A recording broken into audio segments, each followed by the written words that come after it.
نحمده ونصلي ونسلم على رسوله الكريم اما بعد فاعوذ بالله من الشیطان الرجیم بسم اللہ الرحمن الرحیم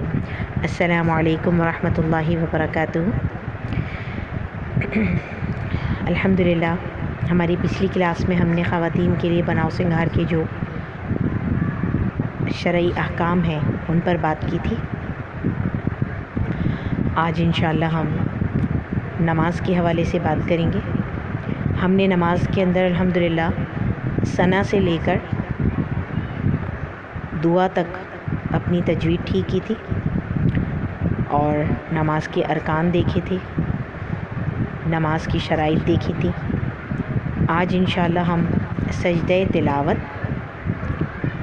اور نماز کے حوالے سے دیگر چیزیں دیکھیں گے انشاءاللہ۔ سجدہ تلاوت وہ سجدہ کہلاتا ہے۔ قرآن کریم کے اندر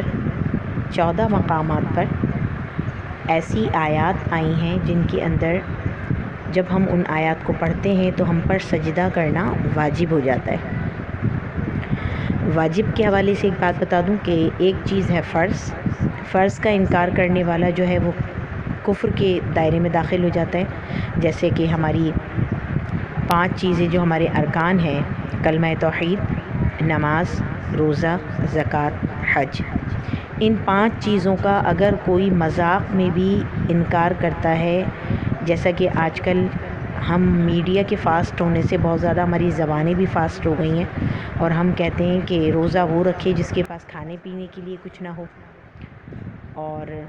زکوٰۃ اللہ خود دے دے غریبوں کو، ہم کیوں دیں؟ تو نعوذ باللہ من ذالک اس طرح کے الفاظ بھی زبان سے نکالنے سے انسان کفر کا مرتکب ہو جاتا ہے۔ تو یہ تو ہیں فرائض۔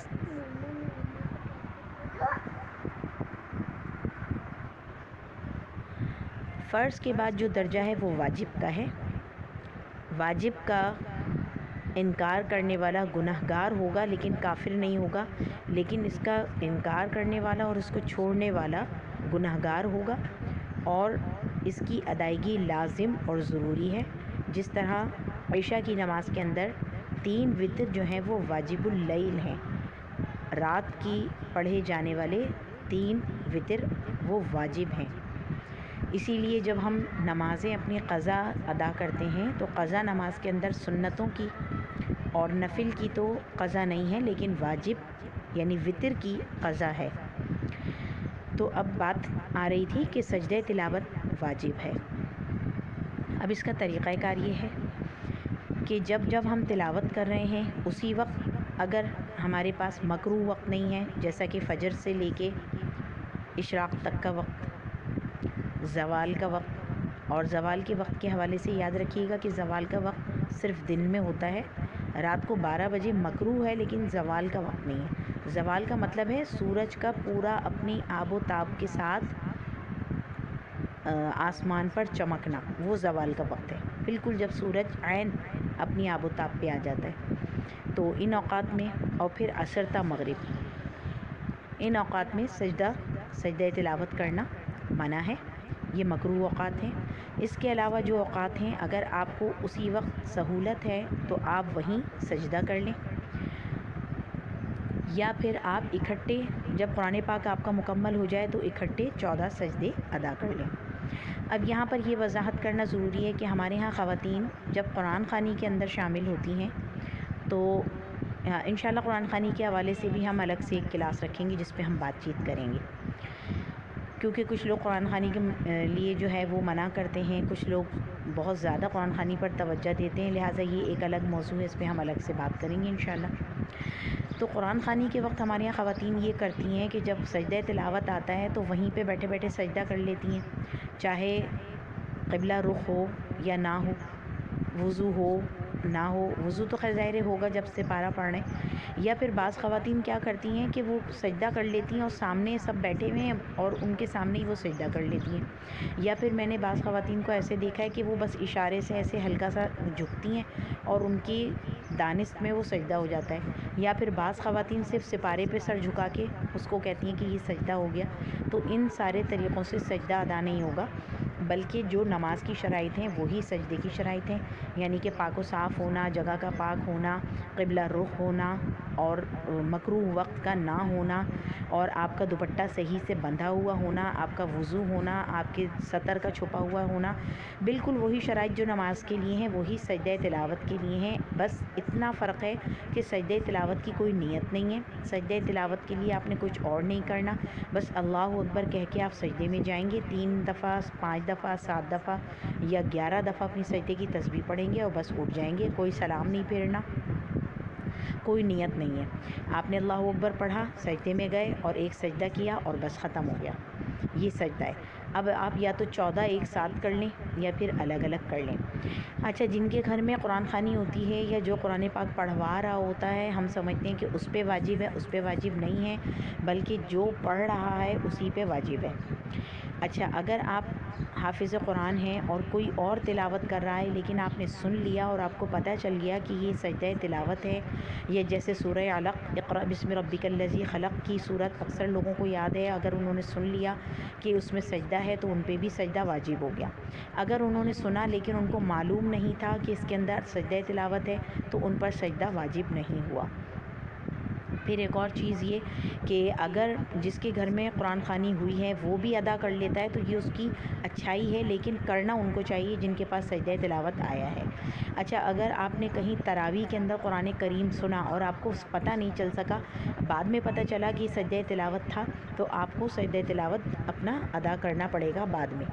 اچھا، ایک حافظ قرآن ہے یا پھر کوئی انسان ہے جو ایسی صورت یاد کر رہا ہے جس میں بار بار سجدہ تلاوت آ رہا ہے، اگر ایک ہی نشست میں اس نے 10 دفعہ پڑھا، 20 دفعہ پڑھا، 50 دفعہ پڑھا تو اس پر ایک ہی سجدہ واجب ہوگا، لیکن الگ الگ اوقات میں پڑھا تو جتنی دفعہ پڑھا اتنی ہی دفعہ سجدہ واجب ہو جائے گا۔ تو یہ سجدہ تلاوت کے کچھ مسائل تھے جو میں نے آپ کے سامنے بتا دیے، اور آج ہم انشاءاللہ سنتوں میں سے کھانے کی سنت دیکھیں گے۔ کھانے کے حوالے سے جو سنتیں ہیں اس میں ہم ترتیب وار دیکھیں گے انشاءاللہ۔ پہلے تو صرف ہم کھانا کھانے کی سنتیں دیکھ لیتے ہیں۔ کھانا کھانے کے لیے جو سنتیں ہیں، نمبر 1 اس میں یہ ہے کہ کھانے سے پہلے ہاتھ دھو لیں، کھانے کے لیے دسترخوان بچھانے کا اہتمام کریں، کھانے کے لیے زمین پر بیٹھنے کو ترجیح دیں، لیکن اگر زمین پر نہیں بیٹھ سکتے تو آپ چیئر پہ بیٹھ سکتے ہیں، تخت پہ بیٹھ سکتے ہیں، اپنے بیڈ پہ بیٹھ کے کھا سکتے ہیں۔ بہرحال بیٹھ کے کھانا جو ہے وہ سنت رسول صلی اللہ تعالیٰ علیہ وآلہ وسلم ہے۔ سب سے بہترین طریقہ کھانے کا ایک ٹانگ بچھا کے اور ایک ٹانگ کھڑی کر کے ہے سنت رسول صلی اللہ علیہ وسلم، کیونکہ اس میں ایک حصہ پیٹ کا دب جاتا ہے، اور سنت جو ہے وہ یہ ہے کہ آپ اپنے پیٹ کے 3 حصے کر لیں، جس کے لیے فرمایا کہ ایک حصہ پانی کے لیے، ایک حصہ کھانے کے لیے اور ایک حصہ سانس لینے کے لیے، یعنی ایک حصہ خالی چھوڑ دیں۔ تو جب ہم ایک ٹانگ اٹھا کے کھاتے ہیں تو ہمارا وہ حصہ دبا رہ جاتا ہے، جس کی وجہ سے ہماری سنت ادا ہو جاتی ہے۔ اس کے بعد دسترخوان پر کھانا آنے سے پہلے لوگوں کا بیٹھنا یہ سنت ہے۔ اچھا، کھانے کے لیے دسترخوان پر جب ہم بیٹھیں تو جو چیز سب سے پہلے آ جائے اس کو کھانا شروع کر دینا چاہیے۔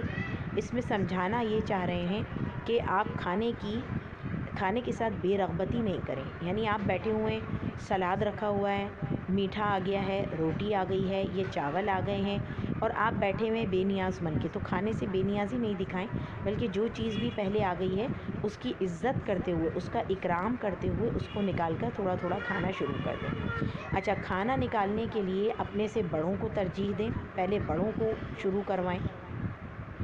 اگر کھانے پہ کوئی نیا پھل رکھا ہوا ہے یا کوئی نئی ایسی چیز رکھی ہوئی ہے جو بچوں کی پسندیدہ ہو تو اس کو بچوں کو پہلے دینا سنت ہے۔ دیکھیے کتنا فطرت سے قریب ہے ہمارا دین، کہ پھل ہیں یا پھر کوئی ایسی مٹھائی والی چیز ہے تو ظاہر ہے آپ کو معلوم ہے کہ بچے زیادہ جلدی جو ہے اس پہ لپکتے ہیں، تو سنت کیا ہے کہ پہلے بچوں کو دے دیں۔ اچھا، پھر سنت یہ ہے کہ اگر آپ کوئی چیز کھانے کے دسترخوان پر دے رہے ہیں تو اپنے سیدھے ہاتھ والے سے شروع کریں۔ مثال کے طور پہ آپ کے ارد گرد لوگ بیٹھے ہوئے ہیں تو اگر آپ نے ڈش پکڑانی ہے تو پہلے سیدھے ہاتھ کی طرف پکڑائیں اور پھر اس کے بعد سب کھا لیں۔ اچھا، اگر ہم ایک تھال میں کھا رہے ہیں، ایک ڈش میں کھا رہے ہیں یا ایک پلیٹ میں کھا رہے ہیں تو سنت یہ ہے کہ ہم اپنے سامنے سے کھائیں اور جگہ جگہ ہاتھ جو ہے وہ نہ ڈالیں۔ اچھا، ایک ایسی چیز ہم کھا رہے ہیں جو تھال کے اندر مختلف قسم کی چیزیں ہیں، ہیں، مثال کے طور پہ ہم میوہ کھا رہے ہیں، ہم مختلف پھل کھا رہے ہیں یا مختلف قسم کی مٹھائیاں کھا رہے ہیں تو ہم جگہ جگہ سے بھی اٹھا سکتے ہیں۔ کھانے کے اندر کھانے کا عیب نہ بیان کریں، یہ سنت ہے۔ کھانے کی تعریف کریں، یہ سنت ہے۔ کھانے کے اندر اگر دسترخوان پر 10 ڈشیں رکھی ہوئی ہیں تو ان میں سے تھوڑا تھوڑا لینا، یعنی سب چیزوں کو عزت دینا، سب چیزوں کا اکرام کرتے ہوئے سب چیزوں کو تھوڑا تھوڑا چکھنا سنت رسول صلی اللہ علیہ وسلم ہے۔ جب ہم کھانے کا آغاز کریں تو بسم اللہ وعلی برکت اللہ کھانے سے پہلے کی دعا ہے، لیکن اگر یہ دعا ہمیں نہیں بھی آتی تو ہم بسم اللہ الرحمن الرحیم پڑھ کے آغاز کر لیں۔ اگر ہم شروع میں پڑھنا بھول گئے ہیں، بیچ میں یاد آیا تو پھر ہم پڑھیں گے بسم اللہ اولہ و آخرہ، کہ شروع میں بھی اللہ کا نام اور آخر میں بھی اللہ کا نام۔ کھانے کے دوران ٹیک لگانا خلاف سنت ہے، ٹانگیں پھیلا کے کھانا خلاف سنت ہے، لیٹ کے کھانا خلاف سنت ہے، کھڑے ہو کے کھانا خلاف سنت ہے، منہ سے آواز نکالنا خلاف سنت ہے، سب کے سامنے زور زور سے بوٹیاں جھاڑنا یا بوٹیوں میں سے جو ہم نلی وغیرہ نکالتے ہیں، اگر ہم اپنے گھر میں بیٹھے ہوئے صرف ہمارے ہی گھر والے ہیں، ان کو ہماری عادت کا علم ہے تو ہم نکال سکتے ہیں، لیکن اگر ہم کہیں محفل میں بیٹھے ہیں تو پھر چوس چوس کے آوازیں نکال کے ہڈی کو چوسنا یہ خلاف سنت ہے۔ اسی طرح کھائی ہوئی چیز کو، مثال کے طور پہ کھائی ہوئی گٹھلیاں، کھائی ہوئی ہڈیاں یا خدا نخواستہ کھانے میں کوئی کڑوی کوئی گندی چیز آ جائے تو اس کو دسترخوان پہ سب کے سامنے تھوکنا خلاف سنت ہے۔ کھانے کے اندر عیب نکالنا خلاف سنت ہے۔ پھر اس کے علاوہ یہ کہ کھانا کھا لیا ہے، کھانا کھانے کے بعد کھانا پہلے اٹھایا جائے گا، لوگ بعد میں اٹھیں گے، یہ سنت ہے۔ یہ بھی کھانے کا اکرام ہے۔ ہمارے یہاں ایسا ہوتا ہے عموماً کہ سب اٹھ جاتے ہیں اور کھانا ٹیبل پہ یا دسترخوان پہ رکھا رہتا ہے۔ اچھا، ڈائریکٹ روٹی کو نیچے رکھنا یہ بھی خلاف سنت ہے۔ روٹی کو کسی پلیٹ کے اندر یا پھر کسی ٹرے وغیرہ کے اندر رکھیں۔ کھانے کے دوران جو نوالا آپ کا گر جائے اس کو اٹھا کے کھا لینا سنت ہے، اور بلکہ اس کے لیے برکت کا اعلان ہے جو دسترخوان پہ سے اٹھا کے چن چن کے کھائے۔ لال رنگ کے دسترخوان پہ کھانا سنت رسول صلی اللہ علیہ وسلم ہے۔ اگر ہم کسی دعوت میں ہیں یا ہمارے گھر کے اندر ہی میٹھا بنا ہوا ہے تو پہلے نمکین، درمیان میں میٹھا اور پھر تھوڑا سا آخر میں نمکین لینا سنت رسول صلی اللہ علیہ وسلم ہے۔ اس کی جو سائنسی تحقیق ہوئی ہے وہ یہ ہے کہ جب ہم نمکین کھاتے ہیں اس کے بعد میٹھا کھاتے ہیں، اگر ہم میٹھے پر اختتام کر دیں تو ہماری جو شریانیں ہیں ان کے اندر مٹھاس جو ہے وہ بہت زیادہ گردش کرتی ہے، اس لیے سنت یہ ہے کہ آخر میں پھر تھوڑا سا نمکین کھا لیں تاکہ میٹھے کا اثر جو ہے وہ زائل ہو جائے۔ پھر اس کے علاوہ یہ ہے کہ جب ہم کھانا کھا لیں تو کھانا کھانے کے بعد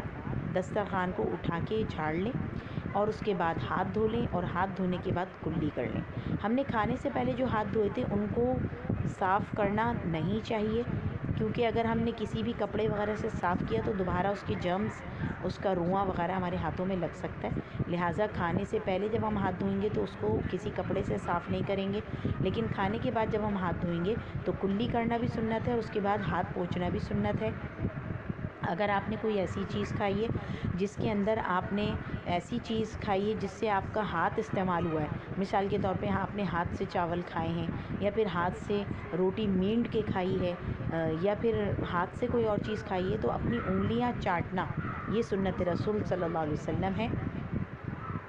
اگر آپ چاول کھا رہے ہیں تو چاولوں کے اندر اپنی 4 انگلیوں کا استعمال، اور اگر آپ روٹی سالن کھا رہے ہیں تو 3 انگلیوں کا، یعنی انگوٹھا اور 2 انگلیاں، شہادت کی انگلی اور بیچ والی انگلی، اور چاول کھا رہے ہیں تو انگوٹھا، شہادت کی انگلی، بیچ والی انگلی اور اس کے برابر والی انگلی، یعنی 4 انگلیوں کا استعمال کرنا سنت رسول صلی اللہ علیہ وسلم ہے۔ ہاتھ سے کھانا سنت ہے، لیکن اگر آپ چمچے سے کھا رہے ہیں، کوئی آپ کی مجبوری ہے تو پھر آپ نیت کر سکتے ہیں کہ اللہ مجھے سنت کا ثواب دیتے ہوئے مجھے ہاتھ سے ہی کھانے کا ثواب عطا فرمائیے۔ کھانے کے بعد اور کھانے سے پہلے مسواک کرنا سنت رسول صلی اللہ علیہ وآلہ وسلم ہے۔ اب کچھ چیزیں ایسی ہیں جو کھانے میں سنت ہیں، وہ میں آپ کو بتا دوں۔ لوکی اور کدو یہ نبی کریم صلی اللہ تعالی وسلم کی مرغوب ترین غذائیں ہیں۔ اور آج سائنس یہ کہہ رہی ہے کہ اگر آپ دن میں ایک بار لوکی کا پانی پی لیں یا دن میں ایک بار آپ کچی یا پکی ہوئی لوکی کھا لیں تو آپ معدے کے تمام امراض سے محفوظ رہتے ہیں۔ لوکی کھانا سنت ہے، کدو کھانا سنت رسول صلی اللہ علیہ وسلم ہے، بھنا ہوا گوشت بھی کھانا سنت رسول صلی اللہ علیہ وسلم ہے، دمبے کا، بکرے کا، بچھیا کا، اونٹ کا، گائے کا گوشت کھانا سنت رسول صلی اللہ علیہ وسلم ہے، شوربے والا سالن کھانا بھی سنت رسول صلی اللہ علیہ وسلم ہے، روٹی کو مینٹ کے شوربے میں ڈال کے کھانا سنت رسول صلی اللہ علیہ وسلم ہے، میٹھا کھانا کھانے کے درمیان سنت رسول صلی اللہ علیہ وسلم ہے،